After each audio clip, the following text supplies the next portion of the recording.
大部分啦嚇嗰啲嘅設備都係嚟自呢間公司嘅，所以咧其實本應咧佢都有少少公用股嘅味道啦嚇，因為佢哋嗰啲嘅設備啦嚇，你唔會突然之間 cut cost 噶嘛，都係繼續咁樣增長落去嘅。但係最近發生咗我以為你 啲咩事？class 係軍工股，唔係公用股，公用股，公用股嚇。係嘛？呢啲咁嘅軍備，即係警方嘅軍備，咁其實必要㗎啦。咁個需求亦都穩定㗎啦。佢有壟斷啦，即係 buy side sell side，其實都梗局啊，都係嗰啲嘢嘅。咁其實就唔需要特別喺嗰個即係所謂競爭者啊行業方面有咩嘢特別嘅説法㗎啦。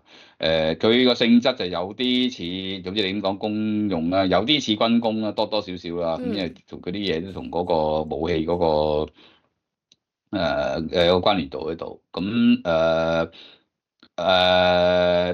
睇大數咯，因為本身嗰個行業你唔需要太多説法啦嚇。